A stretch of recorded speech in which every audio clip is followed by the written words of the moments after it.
জামাত ইসলামের নেতাকর্মী ভাইদের উদ্দেশ্যে আজকের যে ভিডিওটা আমি করতেছি, এই ভিডিওটা আপনি সচরাচর কোথাও পাবেন না। দেখেন মিডিয়া কত ধরনের নিউজ করছে, মামুনুল হকরে জিতাইছে, পরে ববি হাজ্জাজরে জিতাইছে, পরে সেটা কেটে দিছে, কত কাটাকাটি হয়েছে।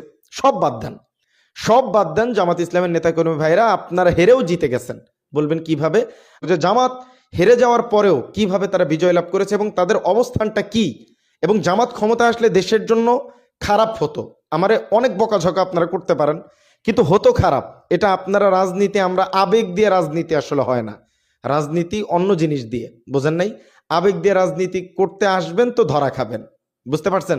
তো অনুরোধ থাকবে, মনে কষ্ট না নিয়ে আজকের যে ভিডিওটা আমি প্লে করতেছি, এই যে দাড়িপাল্লার বিভিন্ন গান শোনেন না জামাত ইসলামের আমাদের বান্না ভাই, তিনি যে লেখক আর কি, তো তিনি যে পয়েন্টগুলো পয়েন্ট আউট করছেন এবং এত সুন্দর করে বিষয়গুলো উপস্থাপন করছেন, আমি মনে করতেছি আপনি যদি এই ভিডিওটি দেখেন আপনার মনে কোনো কষ্ট থাকবে না। আপনি দলের জন্য পরিশ্রম করছেন, সাধুবাদ আপনাকে।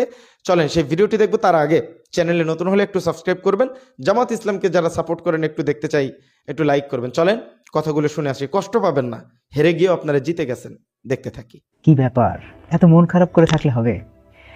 জামাত বাংলাদেশের ক্ষমতায় না যাওয়াতে অনেকগুলো পজিটিভ দিক রয়েছে। বাংলাদেশের বা জাতির কি কি উপকার হলো সেটা বলি। প্রথমত, জামাত নেতৃত্বাধীন জোট যদি ক্ষমতায় যেত তাহলে ইসলাম বিদ্বেষী এবং ইসলাম বিরোধী যে শক্তি রয়েছে তারা ভয়ঙ্করভাবে বাংলাদেশকে, বাংলাদেশের মানুষকে এবং বাংলাদেশের যে সার্বভৌমত্ব এটাকে হুমকির সম্মুখীন করে রাখত এবং নানানভাবে এ দেশটাকে পৃথিবীর কাছে উগ্রবাদী, সন্ত্রাসবাদী এবং চরমপন্থী হিসেবে অ্যাড্রেস করে মানুষের কাছে একটা নেগেটিভ ইমেজ ক্রিয়েট করত। দ্বিতীয়ত, বাংলাদেশ যে মানুষের যে মনন বা মানুষের যে চর্চা, সেই প্র্যাকটিক্যাল দিক থেকে এখনো পর্যন্ত ইসলামপন্থী দলের জন্য উপযুক্ত নয়। সুতরাং বাংলাদেশ আরও কিছুটা সময় পেল, বাংলাদেশের মানুষ আরও ভালোভাবে ইসলামী রাজনীতি, ইসলামকে রাষ্ট্র ক্ষমতায় দেখার যে আকাঙ্ক্ষা সেটা কতটুকু বাস্তব, সেই সব কিছু হিসাব নিকেশ করে একটা সিদ্ধান্ত নেওয়ার সময় পেল। তৃতীয়ত, বাংলাদেশের মানুষ এখনো পর্যন্ত নারীদের প্রতি অনেক